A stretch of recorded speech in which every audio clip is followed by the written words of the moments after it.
Hello, everyone, and welcome to episode number 71 of A Yank on the Footy. I'm Craig Wessels from Sandusky, Ohio, and I'm glad that you're listening, ladies and gentlemen. Thanks for tuning in this evening. Before we dive into the episode, I wanted to thank all of you who are listening, but I wanted to take a moment and encourage each of you to consider signing up for the mailing list for the podcast. This is not a mailing list where I'm trying to solicit funds from you or anything of that nature. This is one where, and I've mentioned this before, if you're a listener, if you enjoy the podcast and you're somebody who's going to listen, consistently, wouldn't it be nice to have the episode in your inbox as soon as it comes out? Rather than waiting for Apple to upload it or Spotify or Stitcher or whatever app you happen to be using. Be great. If you sign up on this, there's just a little 3 or 4 question questionnaire. It's just asking you, your name, your email address, what club you support, that type of thing. And I set up a contact list, which I've got about 30 or 35 people on it right now, where I will send the episode out to you before I put it anywhere else. Now, when I publish, it will send out an automatic link to Facebook and to Twitter and to Instagram and things of that nature. But the first thing that I do before anything else is I send it directly to those people on the mailing list. So if you'd like to get on that list and have the podcast as soon as it comes out, I'd love to add you to that list. So go ahead and sign up. Also, ladies and gentlemen, I would truly appreciate it if you would share a link of this episode or your favorite episode. Maybe there's an interview that you really enjoyed. Share that link on your social media with your friends and family. Really looking at growing the podcast. Closing in on 11,000 downloads at this point in time. My goal was to hit 10,000 back by the first anniversary, but I was a couple of weeks ahead of that back at the end of December. And I'm looking at trying to get that many again this year in 2021. So if you'd share a link with your friends and family on your social media, that'd be terrific. It would help to grow the podcast in Australia, as well as here in the United States and North America and around the world. And at this point in time, I actually looked the other day that I've had listeners now from, and I'm just shocked by this, quite frankly, from 33 different countries that have tuned into the podcast. It's amazing. And I'm at the point right now where I've had people in 43 states here in the United States who have listened. Still nobody in Hawaii yet, which is interesting because there's actually a footy club, the Hawaii Eagles, that are there. Haven't had anybody from Hawaii listen yet, nor from Rhode Island and Vermont, and I think Arkansas was one of the other states, and I believe Montana and Wyoming. I'm not exactly sure on which of those, but one of the 2 Great Plains states here.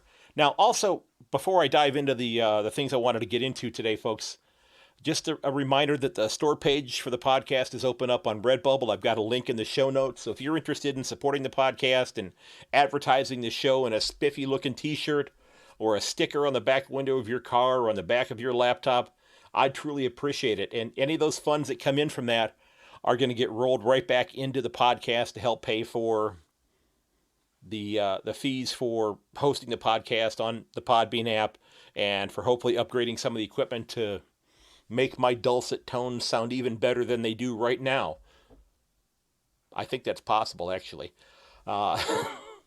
So if you're interested, and again, I'm not trying to pressure anybody to do anything, but if you'd love to support the podcast, I would truly appreciate it if you consider doing that. Now, there have been a few things that have happened over the last couple of days that I wanted to dive into, and there's been some really, I think, fascinating storylines that have come about. And the first one I wanted to get into was the fact that the Magpies have snuck into the Hawks' nest, and they got, dare I say, exactly who they wanted by getting a 200-game Magpie player and 13-year Hawks general manager Graham Wright to leave Waverly Park and join his former teammate and the current senior coach Nathan Buckley with the Magpies. And this has been, from everything I've seen, this has been huge news. Now, I don't know a great deal about Mr. Wright. Again, he's somebody who played alongside Nathan Buckley. He's had a storied history working in the front office with the Hawks for the last many years. and he's now made the jump back to the Magpies where he played. Now, he helped to bring several premierships to Hawthorn when he was there. If you're a Hawthorn supporter, are you a little saddened by this? Is he getting off the ride as it's being rebuilt? Is he getting it on the downward slope here rather than waiting to see if it can rise again and the club can be competitive again? And that's not to say that they can't be competitive, but a lot of the pundits and a lot of the people who follow the game think that the Hawks are in a rebuilding situation this year, and it may be a year or two before they get themselves back into the finals. So I was just wondering what your thoughts were on that. As a Pies supporter, I think you have to be thrilled. I think he's going to be an integral part of the Magpies getting this ship right after this offseason. I think if you could describe the most traumatic offseason for a club, and you could put together a list of things that were going to happen, the Magpies had a lot of that stuff go on. Their team president, who'd been around for a long time, has announced he's stepping down. Eddie McGuire's leaving after this year is done. They had some salary cap issues that were not necessarily any fault of their own, but one could argue that they were definitely COVID-related, and they have had to jettison a few very popular players, Adam Treloar, Jaden Stevenson, and Tom Phillips, in order to get themselves down within the salary cap. And you couple that with the things coming out about Nathan Buckley and his relationships and the fact that he's in his final year of his contract. He doesn't have a contract after this year. There's been all sorts of tumult that's going on, and maybe Mr. Wright's going to be able to come in and, okay, pun intended, right the ship. And do you think that this bodes well for Nathan Buckley coming back, them having been teammates? Is this going to help him to get a new contract, do you think? I honestly, I do not know. I don't know the inner workings of what's going on with Collingwood and what their thoughts are about whether or not he's going to be with the club going forward. Now, as far as the Hawks are concerned, Rob McCartney, who's the GM of football operations, he's replacing Wright on an interim basis. They're going to be looking for somebody to replace him full-time. But again, I was wondering, Hawks fans, are you disappointed by losing Graham Wright to the Magpies? Do you think he was leaving because of the downward trend? And Pies supporters, are you thrilled to have him working in your front office to help maybe stabilize things with your club? I'd love to hear your thoughts on this and just get an idea of what you think on that. Now, the other big story, and this is one that had a much different result than one we usually see. Over the weekend during one of the practice matches for the AFLW season, which starts here in just a few days, and I'm still waiting on my Watch AFL app code so I can get logged back in, because right now I'm locked out of it. Hopefully that's going to come today, maybe tomorrow, because I'd like to watch a couple, older games just to kind of get myself geared back up to watching footy again. I'm excited about it being back on, and right now I can't get to it. And I've not heard any word yet as far as if there's going to be any women's games carried here in the United States. I haven't checked in on that, and I will do that. I'm going to be doing an AFLW preview episode this weekend, so I'll see if we're gonna have any games that are going to be broadcast here in the States. It'd be great if the women's game could be broadcast here as well, in the same fashion that the men's game was last year. But during the contest between the Crows and the Giants, there was a nasty collision. Well, the result was a nasty collision, but if you watched it, if you saw the video, and I have a link to a story about it, and there's a video clip of it, it was a rather innocuous collision. It wasn't anything, that you would think to be an earth-shaking collision. Ebony Marinoff, the gun midfielder from the Crows, she collided with Bridge Stack, the Irish recruit for the Giants, who was playing in her first official contact.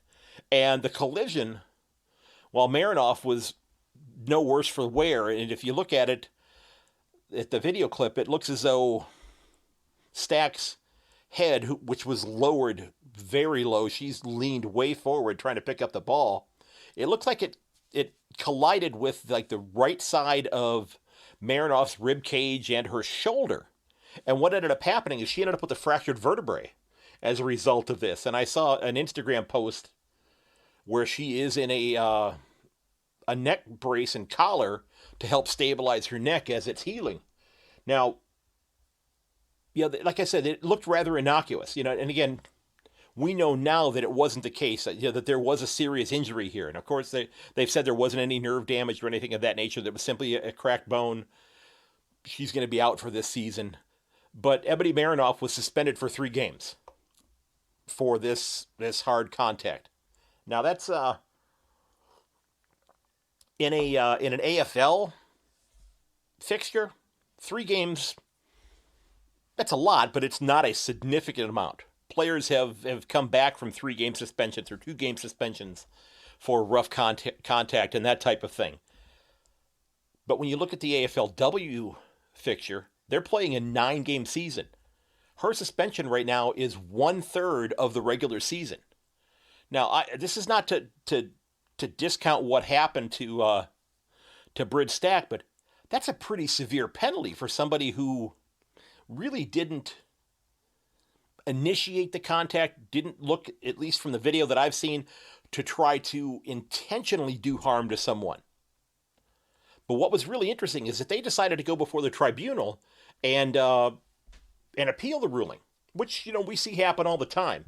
And she, along with the Crows counsel, Sam Abbott, they appealed the ruling yesterday, but we didn't get the result that we typically see. Typically, we will see Julian DeStoop standing outside the tribunal offices during an episode of AFL Tonight, and he's reporting on what happens there and getting the results. And hey, the 2-game ban has been reduced to 1 game or to a $500 fine for mild contact or whatever the case may be. Well, that didn't happen here. No decision was made because the Crows brought additional evidence. They brought in additional video that they discovered. It looked like a couple of days afterwards that Brid Stack had actually collided with one of the scoreboard signs on the edge of the grounds during the course of the contest and had gone headfirst into that as well. So they were wondering whether or not that actually primed the pump, if you will, with regards to the injury, and it exacerbated what went on. So, and this, I guess, took the tribunal group they threw them for a loop. They weren't expecting that, so they've basically said, "Hang on, pause, timeout. We'll get back to you next Thursday." They pushed back the decision until next Thursday. Now that's a really tight window for the Crows because their first game is on, I believe, Saturday, if I've done the math correctly, if I've done the time differences there, because the game is at 11 o'clock my time on Friday night, which makes it an afternoon game on Saturday, if I believe. Probably around 2 o'clock or 3 o'clock in the afternoon if they're playing in Adelaide. They're playing the D's at that time. So that's a really short turnaround for her. Hopefully they're still going to be allowing her to practice just in case she's able to play. But then if she's not, what it's doing is it's preventing her replacement from maybe getting the requisite time during training to get themselves ready to take her spot in their best 16. So it's kind of a rough situation, but again, if you watch the video clip, it doesn't look as though Ebony Marinoff was doing anything malicious. The statement was that she wasn't able to come to a stop. And, I watch these things that are happening here, and I trust me, I'm all about player safety. I understand what's going on with that. If you're watching NFL games this past weekend, if you watch the Kansas City Chiefs and Cleveland Browns game, I'm a Browns fan, have been so for over a half century. There was a helmet-to-helmet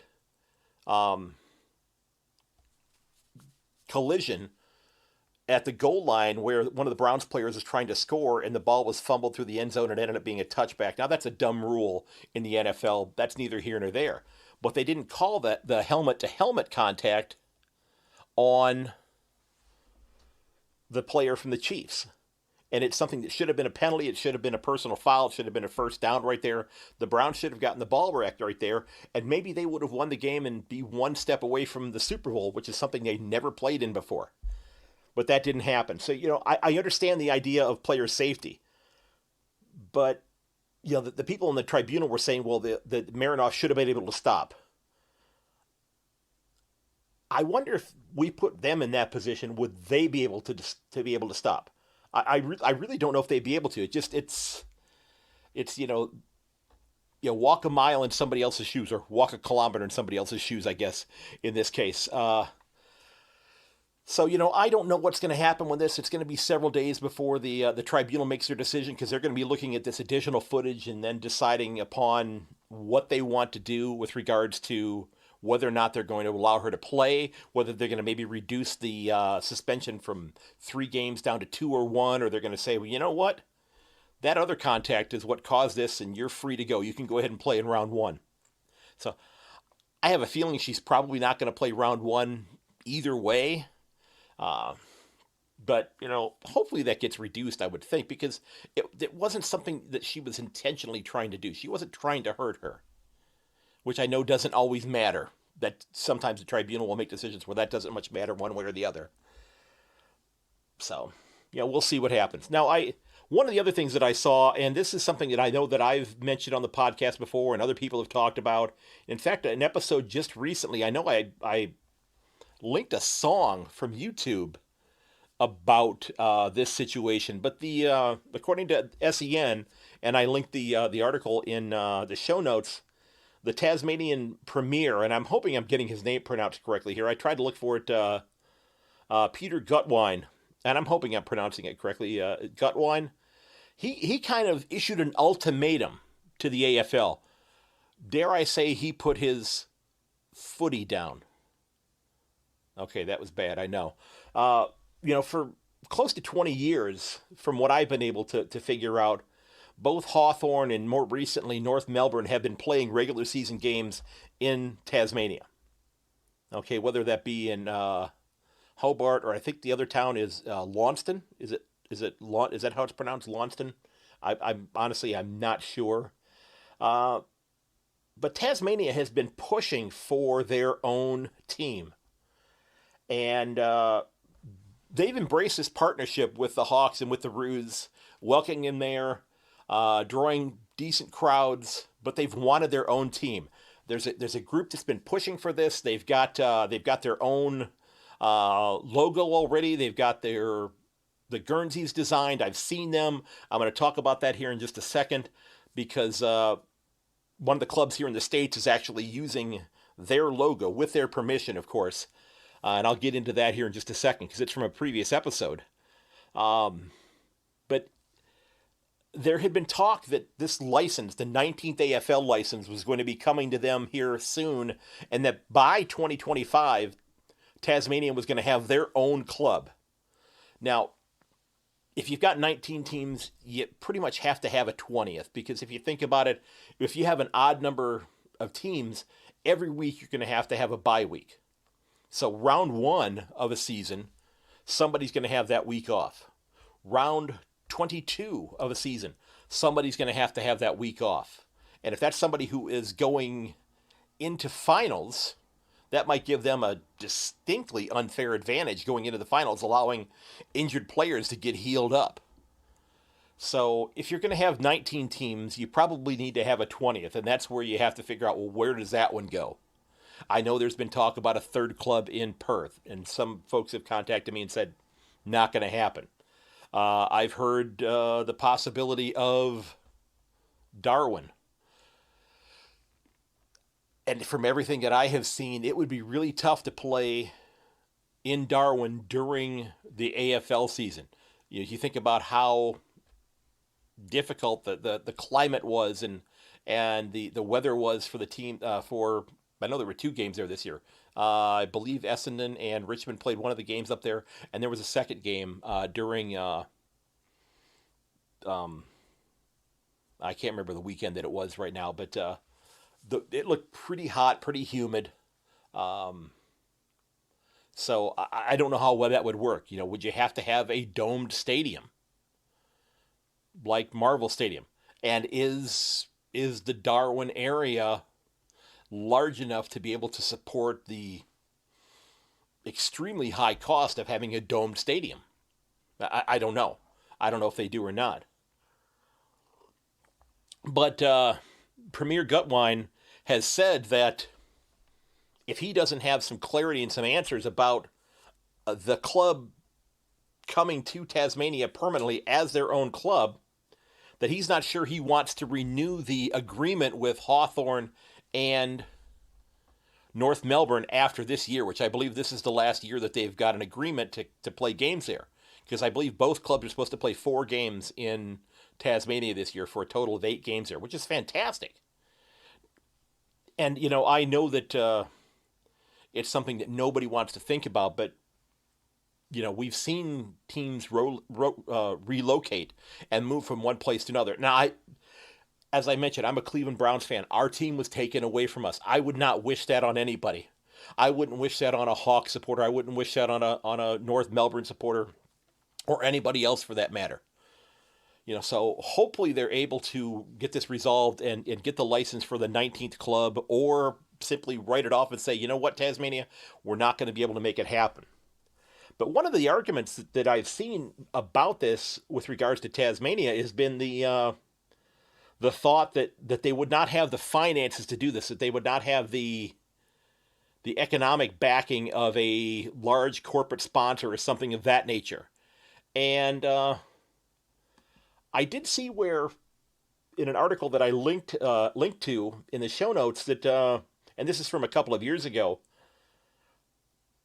that there were some people that said that they already had things in place with sponsors. And according to a gentleman by the name of Saul Eslake, who's an economist from Tasmania, he's quoted in this article as saying, first, the stadium deal that a Tasmanian club would have at Aurora Stadium would be about the 4th best in the league. The second thing is we had sponsors. Mars said that they would be our major sponsor, and the Tasmanian government would only need to pay $1 million less than they're contributing to the Hawthorn deal. He also argued that, in the article, that the Magpies, they've managed to be all right with their main sponsor, Emirates Airlines, being based out of Dubai. So it's not to say that that Tasmania couldn't find sponsors there. So maybe that argument isn't as valid as some people might think. Now, again, these numbers are a few years old, so there's probably some things that are updated. So I'm sure that Tasmania would have to be ponying up a little bit more money to help bring the club to the state than what these numbers said. And I guess the last date that I saw in there was from 2016. So it's about a 5-year-old article. And I'd love to hear what you think about Tasmania getting their own club. If you listen to my episode number 67, and it's in the links there, so you can go back and listen to it. It was an interview that I did with James Henderson, who is the president of the North Texas Devils in the USAFL. It's a brand new club. They're starting up this year. They play in the Dallas-Fort Worth area. They've got a new club that has started on the north side of Dallas, and they've made an arrangement with the organization, the group that's trying to bring a club to Tasmania, who I believe have already identified themselves as wanting to call themselves the Tasmanian Devils. And the Guernsey that the folks here in Texas are using is really sharp. It's actually green in color, and it has the Tasmanian Devil. It's a huge logo on like one side of it with a big snarling mouth on it, that sort of thing. It's a really sharp looking Guernsey. It's one that I think that I would actually like to have just to wear around here in Ohio. I think it's a really sharp looking outfit. So, I don't know what's going to happen with this. There may be a club there in a couple of years, but I think if you have the 19th, you have to figure out who is going to be the 20th. Because if I'm not mistaken, they brought in Gold Coast and GWS right about at the same time. There might have been a year difference where you had to have bye weeks every week, but I think they would probably want to get that balanced if they possibly could.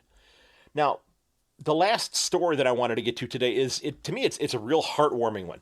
And I did see an article in The Age that the MCG has decided to rename one of the walkways, the walkway that goes from the William Barrick Bridge. And again, folks, I'm in Ohio. I've never been to the MCG. But the bridge that goes the walkway that goes from the bridge to the MCG, that they've named that after former Bomber player and former D's coach Neil Danaher.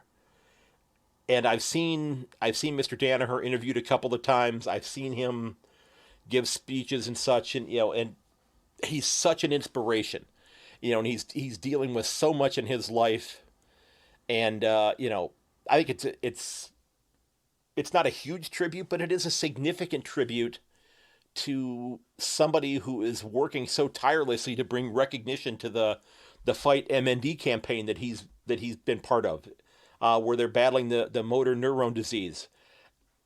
And if nothing else, this is a great talking point opportunity, because I saw a picture of the plaque that they have on the walkway. This is a great opportunity for parents and kids to talk about the career of this great man as the D's coach, as a Bombers player, and what he has meant to society in Australia since he has been affected by this malady. So I think it was a great tribute to him. His smile and his positivity in the face of everything he's got going on is just an inspiration to footy fans, and I think to people in general. And also, I did see that along with this, that the government in Victoria has announced they're donating another $1 million to the Fight MND cause, which I think they said that since 2015, that's raised it up to, I think, a total of $6 million that they've donated. Okay, so just some big stories going on this week. Tribunal drama, a tribute to a legend of the game, a state saying, "Give us a team or leave us alone." One club, bringing in a very important cog to their club while also harming one of their rivals. Now, ladies and gents, before I wrap this up, and I don't know, I'm hoping that my next episode is going to come out this weekend. I plan on working on it over the weekend. I certainly will not be watching the Browns game, unfortunately. I did want to take a moment and wish all of my Australian listeners, whether they be in Australia or if they're expats living here in the United States or around the world, I wanted to wish you an absolutely joyous Australia Day. I know that this is basically the equivalent of the 4th of July here in the United States. And I did find a list about the 12 most Aussie things to do on Australia Day. And I posted a link to it because some of them are kind of funny. And one of them, the number one on the list, and I guess it must be sequential in terms of what you're supposed to do during the day. The number one on the list was to grab a cup of coffee. And, folks, I drink coffee all the time. I have coffee in my system all the time. I'm recording this at about 8:30 on Thursday night right now. I had a cup of coffee at about 6 o'clock. It was about half regular, half decaf, because I'm going to be going to bed here fairly soon. But I drink coffee very frequently. Now, I thought this was rather humorous because somebody that I'm friends with online, and cat supporter David H., I won't say your last name, you know who you are. I know it's Australia Day for you every day. Every single day it's Australia Day for you. Because every morning when you get up, you have a real funny meme about that first cup of coffee that you're having. And I have not seen a duplicate yet. I mean, I've been friends with you on Facebook now for a couple of years. I don't think I've seen a duplicate meme about coffee yet. So you have a really, really good collection of them out there. So thanks for sharing those every day. Now, the list also said that you're supposed to watch the tennis. Now, I understand that they're talking about the Australian Open. But I'm wondering, with the quarantining that's been going on, is the quarantining for the players over yet? Are they allowed to actually go compete on the courts, or do people have to take turns and go into their hotel rooms and watch them bang the tennis balls off the walls in their hotel rooms? I've seen some footage of some of the players whacking a tennis ball off the walls in the hotel rooms. And I have to tell you, if I owned a hotel, I wouldn't be real thrilled about that. But I guess any port in a storm. And it reminded me, and I'm going to wrap up with this here, it reminded me of something that actually did happen to me. I teach school, And for about 25 years, I was our school district's Model United Nations advisor, where we would have kids that would go to our state capital, to a hotel and convention center complex with about 1,500 kids around the state. And we would go there, and the kids would have written resolutions for countries that they were representing, and they would go argue these resolutions and debate them and try to get them passed in the different council sessions and that type of thing. A lot of fun. I've had some kids that have done some fantastic work that have gone on to great careers associated with that sort of thing. It's been thrilling. I've stepped away from that role because of my podcast, because I want to spend more time doing this. But I had a few students about 15 years ago, and I'm not going to mention their names. I still keep in touch with a couple of them. One of them is actually an attorney. And like I said, I will not mention his name. But their 10th grade year, which would have been, they were 15, 16 at that time. I would check their luggage before we got on the bus to take the 2+ hour drive to the Capitol. Now, this was because before I took over, we had a couple of kids who had snuck alcohol onto the bus in their suitcases and had consumed alcohol in their hotel room. That's a big no-no. Well, I noticed, and I mean, I don't go digging through the bags or anything like that. I just kind of open it up and looked inside. And in one of the bags, there was a small plastic bag with bounty balls, what we call super balls here in the United States. The ones that are really, really hard rubber, that if you bounce them on the ground, they'll bounce extraordinarily high. And I'm thinking to myself, what the hell are they going to do with these? We don't leave the hotel. We're not traveling about there. So I asked him, I said, what are you going to do with the super balls? And this is the tennis thing is what reminded me of this. They said, well, we wanted to be in the hotel room, and we wanted to have the super balls there to kind of have it be like a game of Tetris, where we would throw the ball and see how many walls we could bounce the wall off of, or how many walls we could bounce the ball off of before it stopped bouncing off the walls. I shook my head a little bit. I said, okay, guys, that's terrific. I put the balls in my desk in my classroom, and we left them there as we took all of our stuff to get on the bus to go on the trip. They didn't take them with them. Of course, the next year, this same group of kids, I got a phone call from the hotel management and the person that runs the Model UN program. These guys had decided to peel the wallpaper off the walls of my classroom. Or not off my classroom. They decided to peel the wallpaper off the walls of the hotel room. They peeled the wallpaper off of the walls of the hotel room.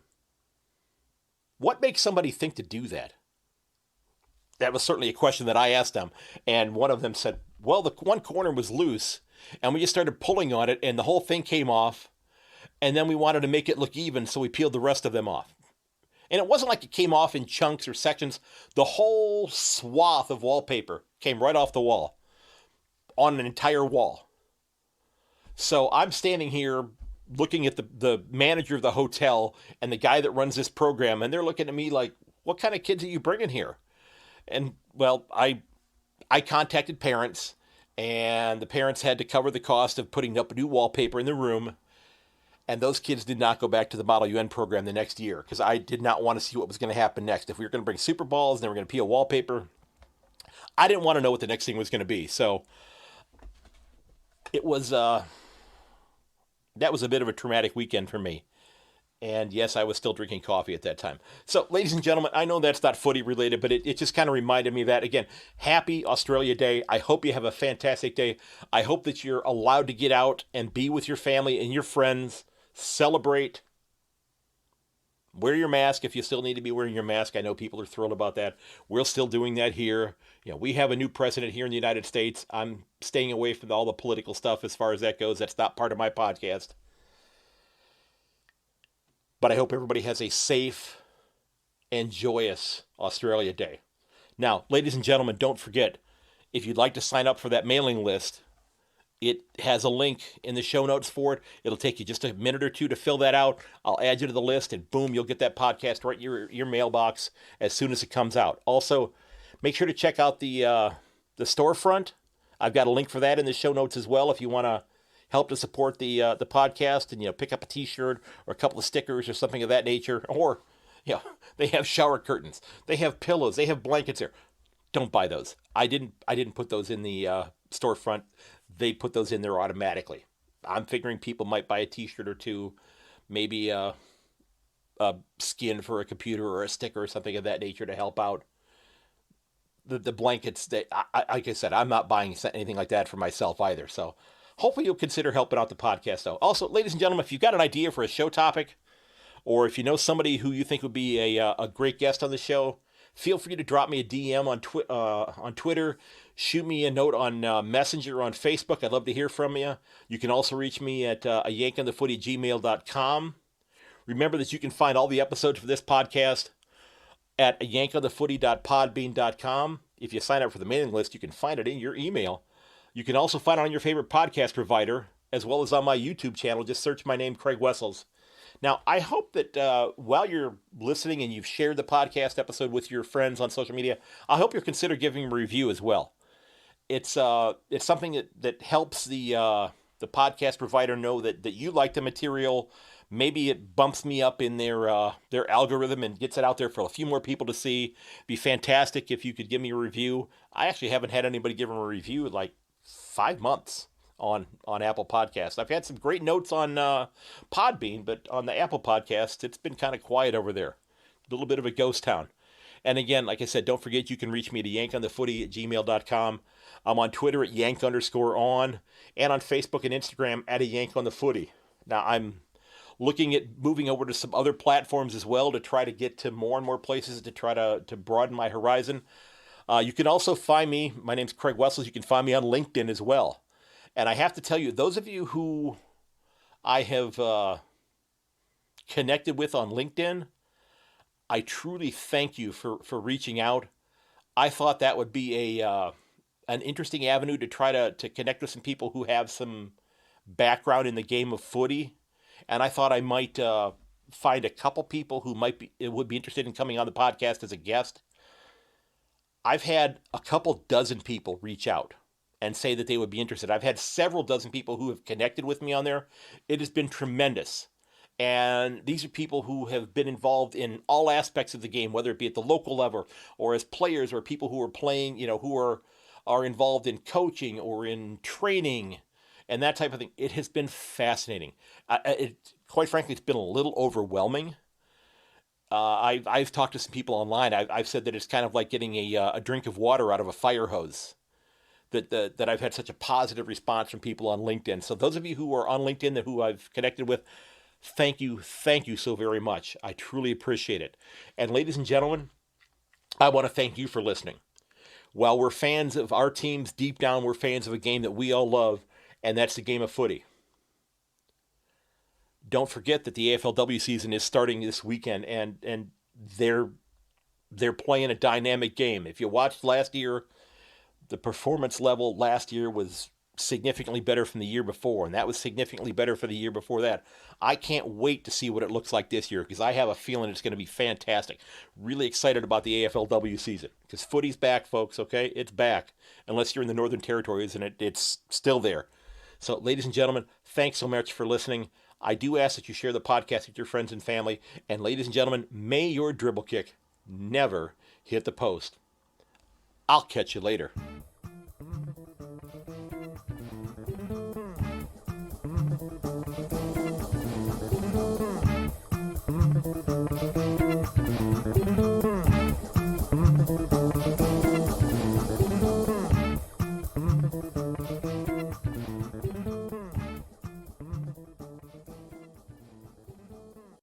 This has been episode number 71 of A Yank on the Footy. Don't forget that you can reach me at yank_on on Twitter or to yankonthefooty@gmail.com. You can find me on Instagram, Facebook. Just search out A Yank on the Footy. You can also find me on LinkedIn at Craig Wessels. That's my name. And again, ladies and gentlemen, thanks for listening, and please consider sharing the podcast with your friends and family. And until next time, goodbye.